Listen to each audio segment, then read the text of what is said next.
disso daí 4 leis. Eu chamo as leis que realmente elas são determinantes no sucesso do casamento. E casamento vai ser a chave realmente para uma família funcional. A primeira lei, que vem aí pelo primeiro verbo, deixará, pois, o homem seu pai e sua mãe. Essa primeira lei eu chamo a lei da emancipação. E é muito importante nós entendermos que a lógica do casamento, segundo o coração de Deus, casamento não começa com o verbo unir, mas começa com o verbo deixar.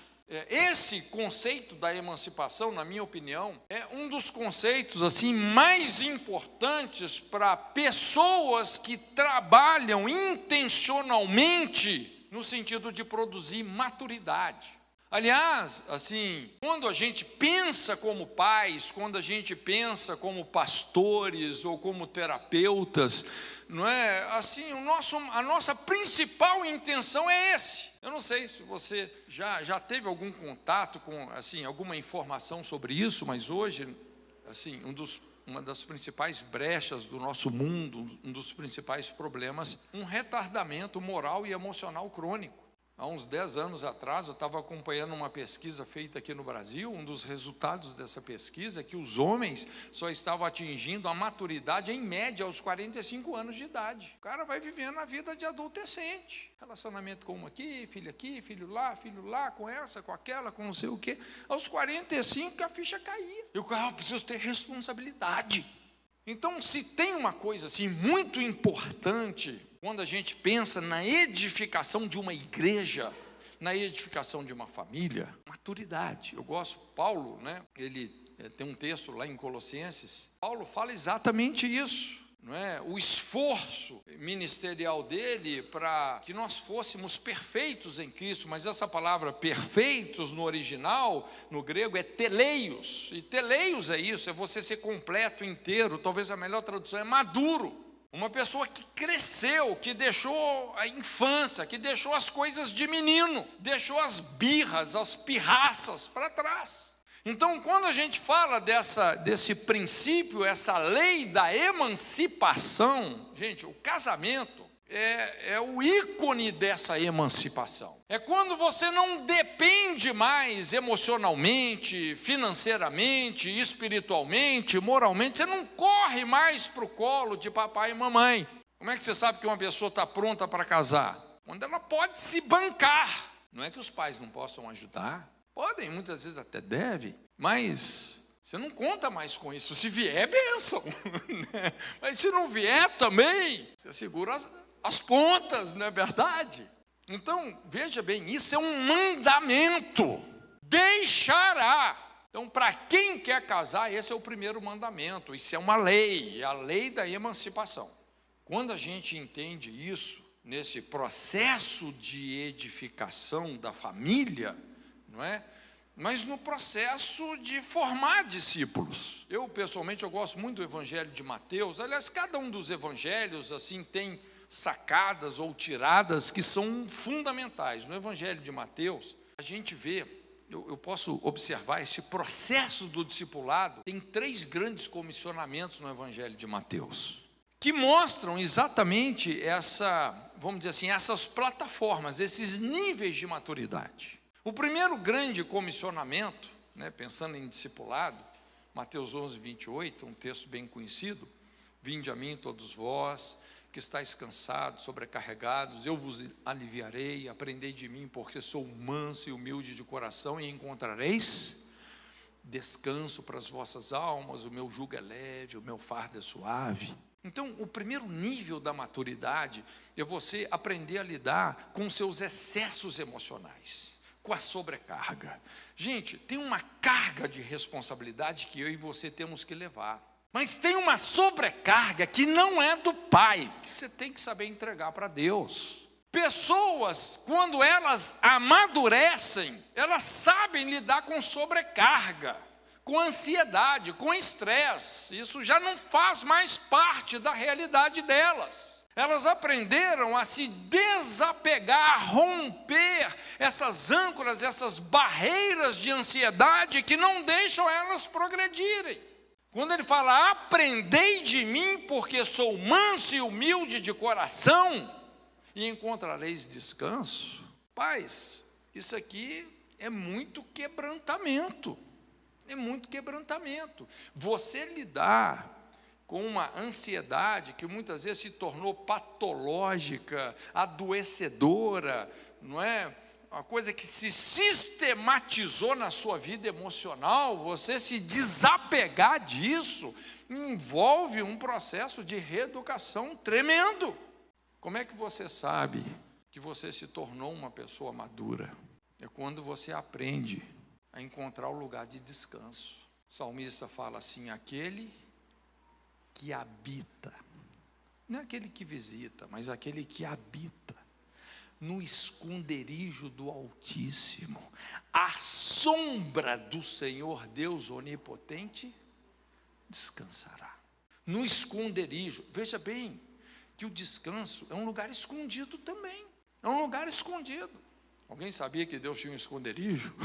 É que você tem que achar com a sua entrega, né? Qual é o grande segredo do descanso? É a sua entrega.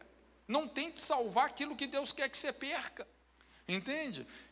Tem muita gente, tem pais aí querendo carregar filho nas costas.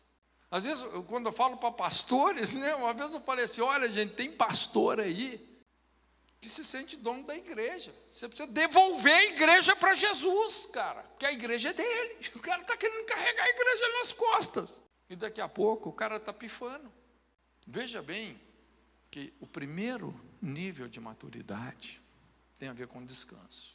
Gente, o fardo é leve, o jugo é suave, os mandamentos não são penosos, o arado não é pesado. Se pesou para você, o problema não está no evangelho, o problema está em nós. Então, o primeiro nível de maturidade é você encontrar esse lugar de descanso. Ele existe.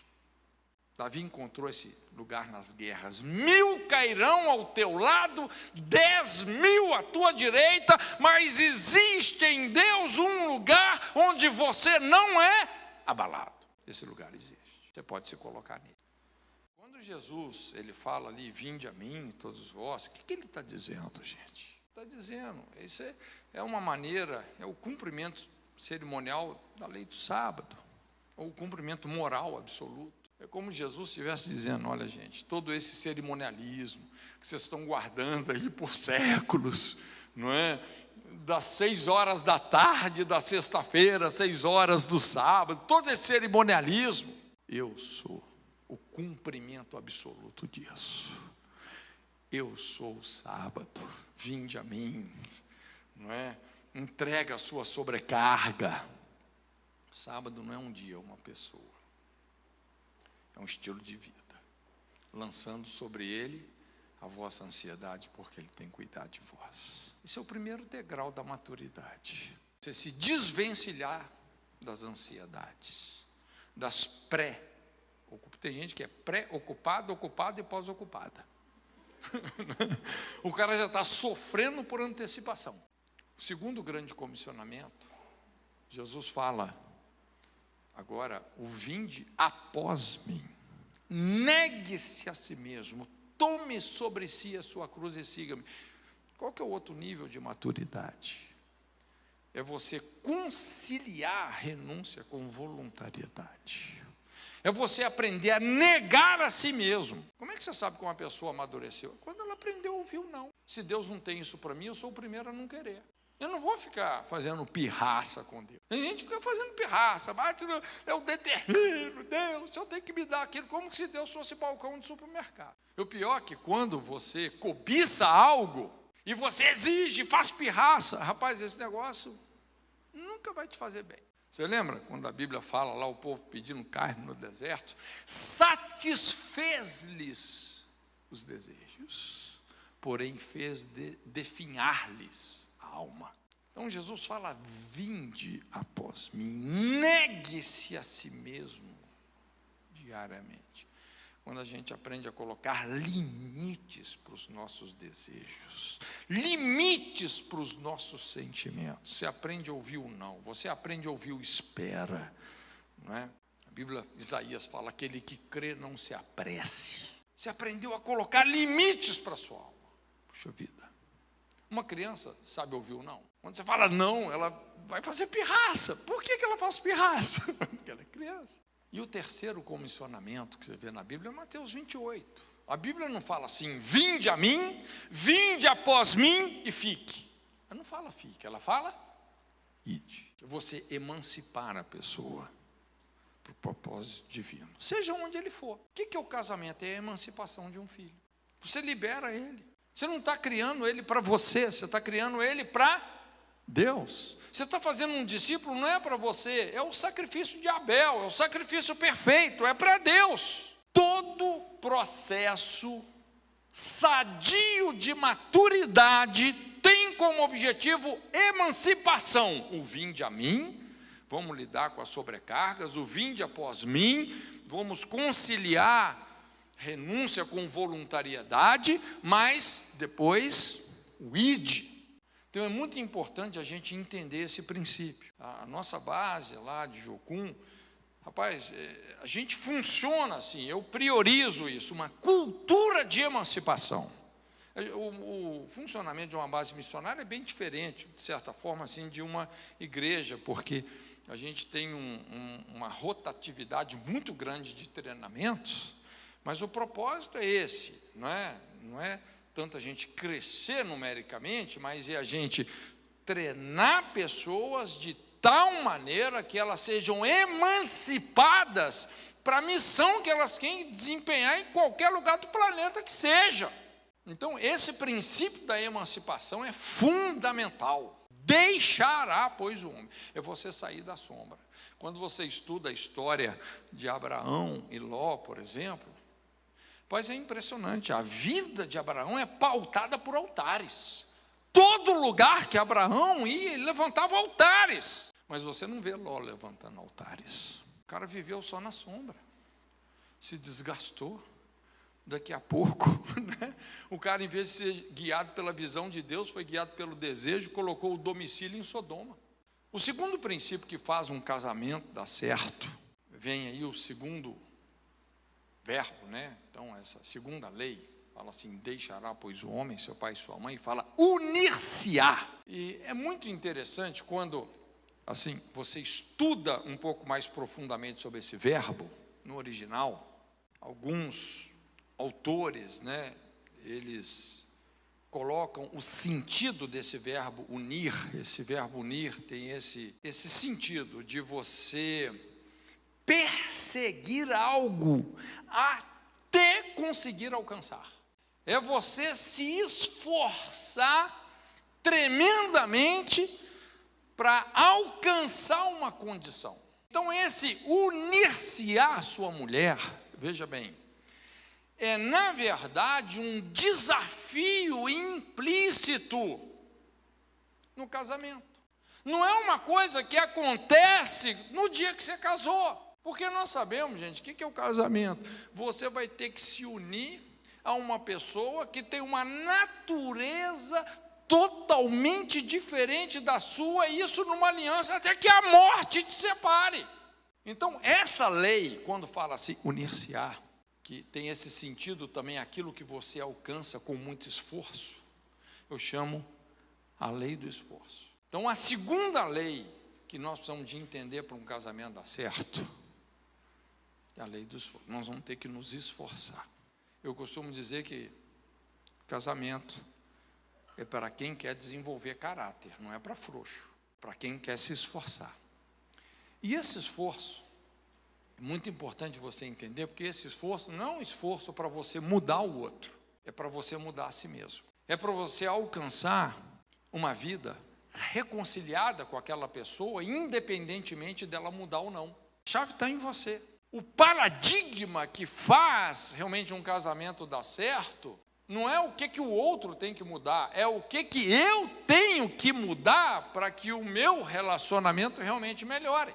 Esse é o paradigma correto. Então, a lei do esforço tem muito a ver, assim, com essa vida de cruz, onde eu vou superar as minhas limitações, eu vou enfrentar os meus traumas, deixar Deus tratar com áreas da minha vida que estão impedindo que eu tenha uma vida reconciliada com o cônjuge. E isso, eu vou te falar, demanda muito esforço. Quando a gente fala sobre uma vida de cruz, gente, a cruz não é o outro. Fala, meu marido é minha cruz, pastor.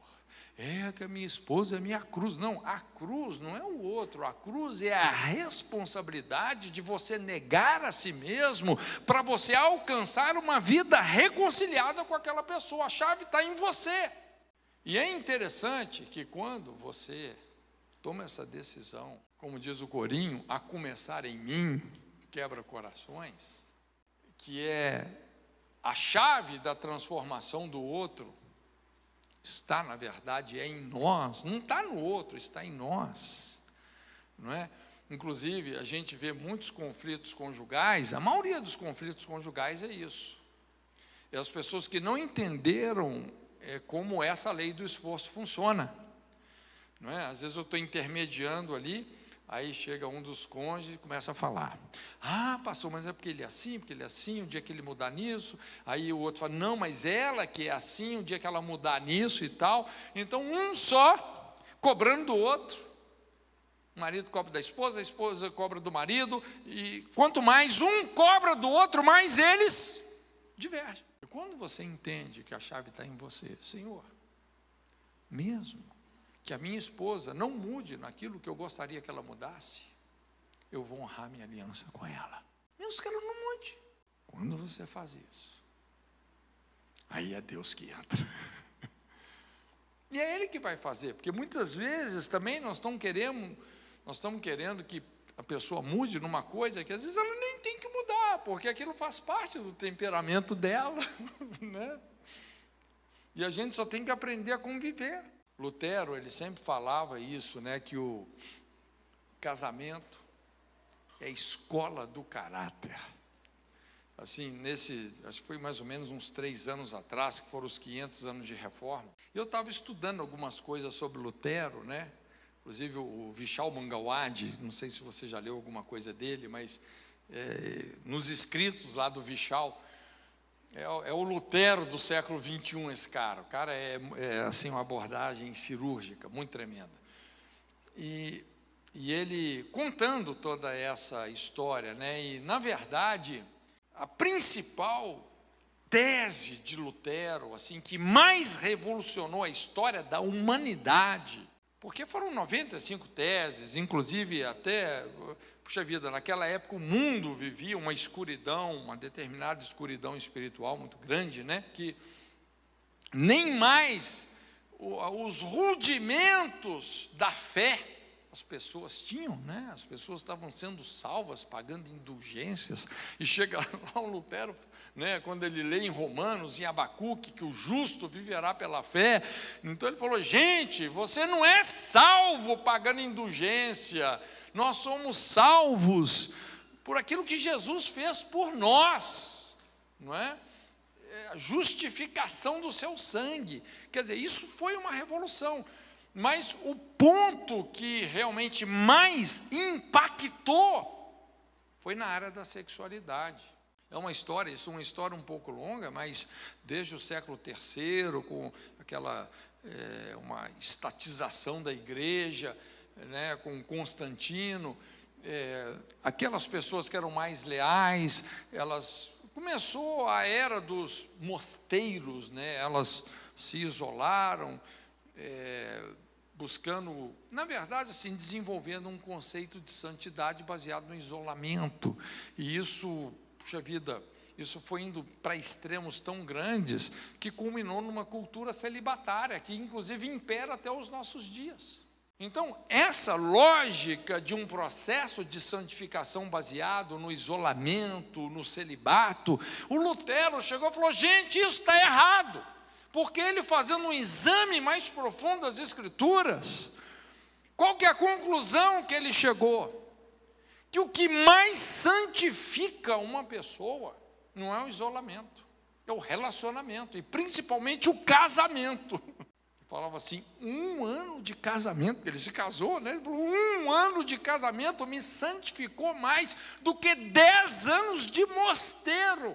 Não é à toa que Paulo fala que as mulheres são salvas, dando à luz, criando filhos.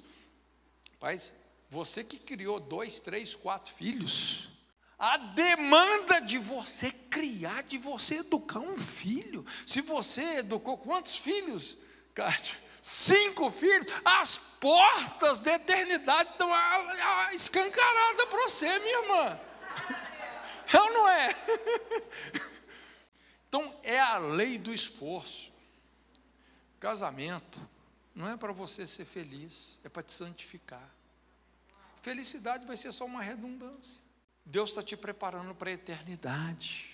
E Deus está te preparando para um ministério profícuo nesse mundo, pelo seu casamento. Tanto é que Paulo, ele conecta essas coisas. Se você não governa a sua casa, puxa vida, o que vai acontecer com o seu ministério? Você vai começar a ter uma série de âncoras que não vai deixar você avançar. Então, lei do esforço. A terceira lei que determina um casamento bem-sucedido, aí vem pelo terceiro verbo. Acompanhando aí no texto, deixará, unir-se-á, e agora fala assim, serão uma só carne, serão. Então, eu chamo isso a lei de pertencer. Serão uma só carne. A lei de pertencer. E aqui sim, você tem uma conjunção carnal, porque você casou no dia do casamento. Aquilo que eu falei, o unir-se-á, gente, não se dá no dia do casamento. Às vezes tem casal que já está casado há 15, 20 anos e ainda não se uniu. Às vezes até se desuniu, né? Então é um alvo a ser perseguido. Agora o serão, aqui é um compartilhamento mútuo de tudo.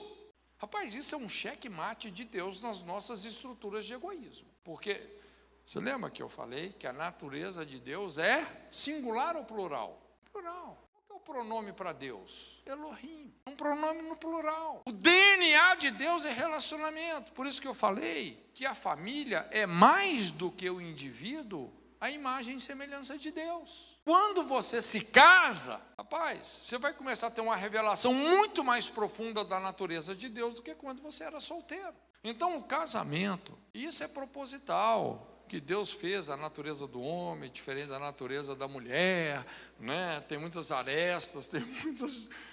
Isso é proposital, para a gente, é a escola do quebrantamento que eu falei. Então quando você se casa, vai ter que aprender a conviver com aquela pessoa. E isso é que vai fazer você amadurecer. Então, essa lei de pertencer, quando fala serão uma só carne, tudo que é de um é do outro. Nada mais é só seu. Uma dia, isso é um checkmate no nosso egoísmo, nas estruturas de independência. Costumo dizer, casamento, gente, é o grito de interdependência e morte. Você vai ter que morrer para muita coisa. Não é mais só você. Nada mais é só seu. O que você tinha de mais particular quando você era solteiro ou solteira? O que você tinha de mais particular? Cartão de crédito, escova de dente. Já não é mais só seu. Na verdade, o que você tem de mais particular, gente? Não são essas coisas. O que você tem de mais particular é o seu corpo. Nem mais o seu próprio corpo é só seu. Paulo fala, o corpo do marido pertence à esposa, o corpo da esposa pertence ao marido. Por isso não tem mais aquela história, estou com dor de cabeça. Olha, esse corpo não te pertence. Não tem mais esse negócio. Entendeu? Não te pertence. Por isso que quando um casal começa a quebrar essa lei de pertencer, você está quebrando a integridade, porque esse pertencimento mútuo, gente, isso é a integridade do casamento. Se eu começo a colocar reservas, eu falo, não, isso aqui não. Quando você coloca reservas, o que isso vai produzir? Imagina se eu falo com a minha esposa que ela não pode mais olhar o meu celular. Mas se eu falo, você está proibida de olhar o meu celular, o que isso vai gerar? Desconfiança, insegurança. Estou dando um exemplo assim bobo, né? Mas que às vezes pode até ser sério. Então, gera desconfiança. Você consegue ter intimidade com uma pessoa que você não confia? Porque você sabe que confiança, gente, não é uma coisa assim que cai de paraquedas num relacionamento. É uma coisa difícil de construir. Você constrói confiança com integridade, né? A integridade gera confiança. A confiança gera intimidade. intimidade. E a intimidade gera frutificação. É importante você entender que, espiritualmente falando, frutificação não tem a ver com regras. Frutificação tem a ver com intimidade. É a sua intimidade com Deus. No casamento é a mesma coisa. A frutificação tem a ver com a intimidade. Sem intimidade você não gera um filho. É essa dinâmica da lei de pertencer.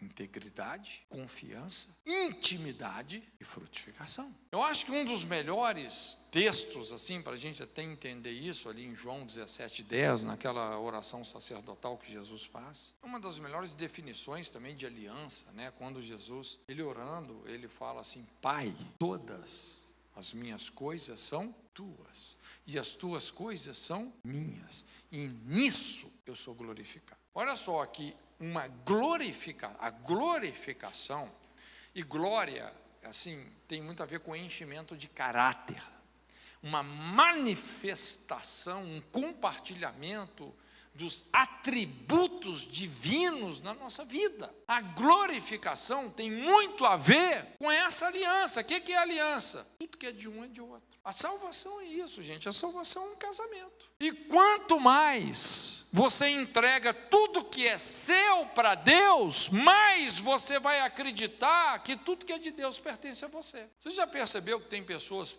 que têm dificuldade, sim, para crer que tudo que é de Deus é dela? Por quê? Porque ela nunca entregou tudo que é dela para Deus. A fé tem muito a ver com fidelidade. O conceito de confiança é ser fiel com. Quando você é infiel, cara, você não consegue acreditar nas outras pessoas. Aliás, você começa a transferir, vamos dizer assim, o seu padrão de integridade para outros, porque se eu não sou fiel, também ele não deve ser, ele não deve ser, ele não deve ser.